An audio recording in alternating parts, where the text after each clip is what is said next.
Deus abençoe sua vida. Estamos de volta para consagrar mais um mês do ano de 2025 ao Senhor. E dessa vez nós vamos consagrar o mês de maio. Hoje, dia 5 de janeiro, estamos consagrando o mês de maio. Como nós temos feito, eu quero trazer uma história para vocês, e essa é mais uma das histórias contadas pelo próprio Senhor Jesus, uma das parábolas, a parábola dos talentos. E o tema de hoje é multiplicando o que Deus colocou em suas mãos. O quanto é importante que nós possamos nos dar conta disso.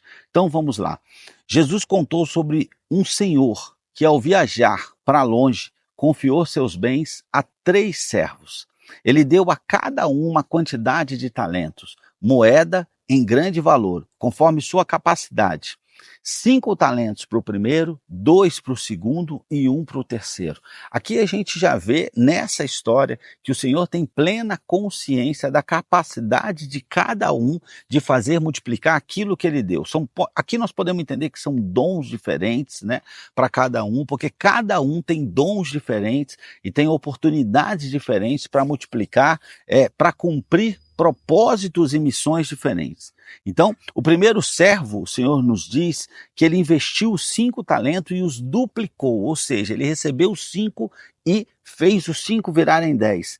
Muito bom o trabalho desse primeiro servo. O segundo fez o mesmo, ele dobrou também. Ele tinha menos talento, mas ele também dobrou. Então, esse servo recebeu 2 talentos e conseguiu fazer mais 2. O terceiro servo, porém, com medo de perder o dinheiro, enterrou o talento no chão e não o utilizou. Quando o Senhor voltou, recompensou os 2 primeiros servos. Os 2 primeiros servos pela sua diligência, ou seja, pela sua excelência e fidelidade, fazendo um bom trabalho e multiplicando aquilo que receberam. E o Senhor nos conta que esse Senhor disse: muito bem, servo bom e fiel, foste fiel no pouco, sobre o muito te colocarei. Entra no gozo do teu Senhor. Mas ao terceiro, ele disse: servo mau e negligente, sabias que eu colho onde não plantei e ajunto onde não semeei. Deverias então ter entregue o meu dinheiro aos banqueiros, e ao voltar eu teria recebido o que é meu com juros. E aqui a expectativa do Senhor de que tudo que ele nos entregue, nós possamos colocar, multiplicar. Esse terceiro servo, ele não fez isso, ele guardou, ele ficou com medo, e o medo dele paralisou isso. Aqui algo importante para nós entendermos. Então, o Senhor tirou o único talento do terceiro servo e o deu ao que tinha 10, porque a todo o que tem lhe dará, e terá em abundância, mas ao que não tem, até o que tem, lhe será tirado. E nós temos falado sobre prosperidade, sobre abundância. Então o que a palavra do Senhor diz é: ao que tem, mais será dado, e ao que não tem, até o que tem, lhe será tirado. Olha a importância de nós, como mordomos, podermos multiplicar tudo aquilo que nós recebemos do Senhor. Deus confia recursos a cada um de nós. Cada servo recebeu talentos conforme sua capacidade, mostrando que Deus conhece nossas condições e nos dá o que podemos administrar. Importante nós entendermos isso. E olha, aqui nós estamos falando de tempo, estamos falando de conhecimento, estamos falando de uma série desses dons, desses talentos, né? E dinheiro, na verdade, é um recurso como todos os outros. Deus confia em nós para usar os nossos dons, habilidades e oportunidades, tudo para glorificar o nome dele. Os nossos recursos, sejam pequenos, sejam grandes, não importa, vêm de Deus e devem ser administrados com sabedoria. Não ficar olhando para quem recebeu mais, para quem recebeu 5, mas olhar para o meu e saber que o meu precisa ser multiplicado. Isso é o que nós precisamos fazer. Então essa é uma grande lição. Deus confia recursos a cada um de nós, ok?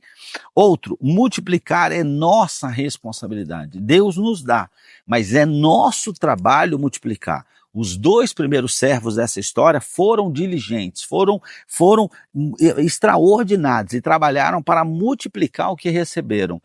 É muito importante. Nós somos chamados a crescer e a produzir frutos para o reino de Deus, para glorificar a Deus, para crescer como pessoa, para crescer os nossos dons, para colocar em prática. Então, se você toca, quanto mais você toca, melhor você fica como músico. A mesma coisa, todos os nossos recursos, tempo, dinheiro, são para ser empregados para glorificar a Deus. O dinheiro é mais um recurso e ele não pode ser desperdiçado, enterrado, gasto sem o menor critério, sem controle, desperdiçado.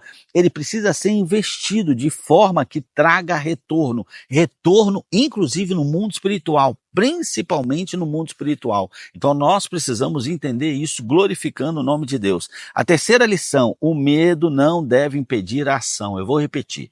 O medo não deve impedir a ação. Existem algumas pessoas que estão completamente paralisadas. Por medo, não agem. O terceiro servo, foi isso que aconteceu com ele. O medo fez com que ele ficasse paralisado. O medo, a insegurança, fez com que ele deixasse de cumprir a missão, que tinha os recursos para cumprir. Ele não tinha que fazer mais do que o que recebeu 2, o que recebeu 5. O que ele tinha que fazer era multiplicar os próprios talentos. Era isso que ele precisava fazer. Então, não podemos nos esconder e justificar a inércia. Deus espera coragem e fé. Não adianta dizer, não, porque eu vim de uma família assim, porque na meu é assim, porque a minha condição é... Não importa a sua justificativa. Você precisa arregaçar as mangas e fazer, e trabalhar. Busque conhecimento, busque se cercar de pessoas que vão te ajudar no caminho. Medo de investir ou administrar pode nos levar à estagnação financeira. É importante nós aprendermos com quem já está trilhando o caminho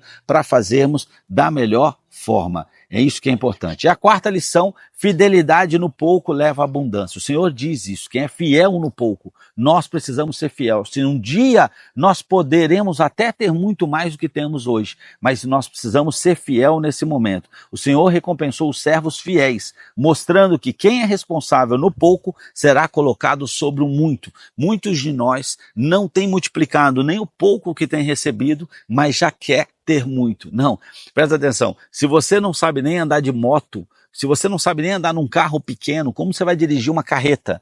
Não tem condição. Então, primeiro um avião pequeno, depois um avião grande. É assim que as coisas funcionam. Isso nos capacita, na verdade. Imagina você levando, palestrando para 200 mil pessoas. Você nunca palestrou nem para 30, nem para 5, nem para 2. Então, primeiro você vai sendo preparado nos pequenos desafios e isso vai te preparando para os maiores desafios. Deus honra aqueles que vivem de forma fiel e comprometida. Ah, mas só tem 2, só tem... Não importa. Ah, mas eu vou investir só R$100, eu vou investir só 50, não importa. É o que você tem, é o que você... Ok, então é isso que nós precisamos fazer.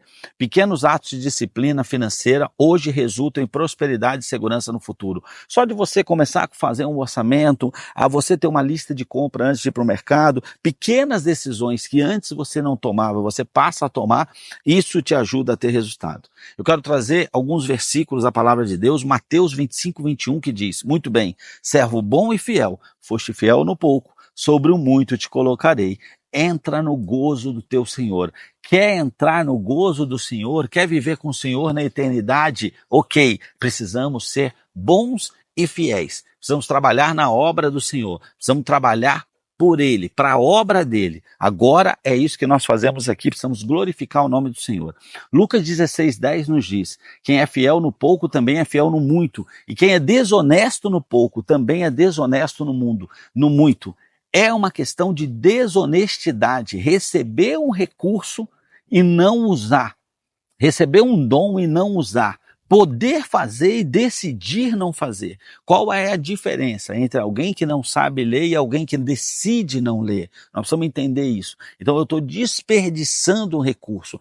Qual é a diferença? Qual é a diferença? Então, importante que nós sejamos fiéis. Provérbios 21:5 diz: os planos do diligente tendem à abundância, mas a pressa excessiva à pobreza. O quanto é importante que nós possamos dar passos conforme é a vontade do Senhor, e sempre com diligência, sempre entregando o nosso melhor e não fazendo por fazer, fazendo com foco só no resultado, só em obter algum resultado. Não, nós precisamos fazer e precisamos entender o que nós estamos fazendo. 2 Timóteo 1,17 diz: porque Deus não nos deu o espírito de covardia, mas de poder, de amor e de equilíbrio.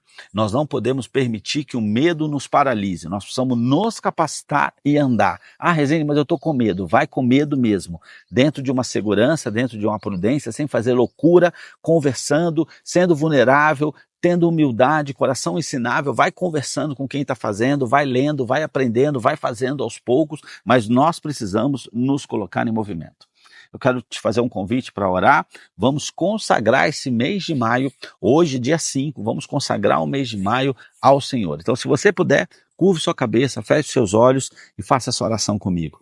Senhor, neste mês de maio, queremos consagrar, Senhor, tudo o que o Senhor colocou em nossas mãos, nossos dons, nossos talentos, nossos recursos, nossas oportunidades, nossas finanças, Senhor. Ajude-nos a ser diligentes e fiéis, Senhor, multiplicando o que o Senhor nos confiou para a tua glória e para o bem do próximo. Livra-nos, Senhor, do medo que paralisa e nos dá coragem para agir com sabedoria, fé e perseverança. Que cada decisão que tomarmos seja guiada pelo Teu Espírito e que possamos ser encontrados como servos bons e fiéis no dia em que nos apresentarmos diante de Ti. Consagramos este mês ao Senhor, pedindo que abençoes o trabalho de nossas mãos e nos ensines a administrar nossos recursos com excelência. Em nome de Jesus oramos. Amém. Senhor, assim consagramos, Pai, mais esse mês, o mês de maio,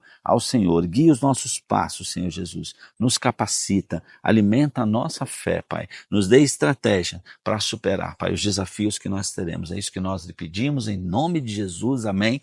E eu quero reforçar o convite, não pare na metade. Amanhã estaremos juntos consagrando o mês de junho. Deus abençoe a sua vida. Fique com Deus.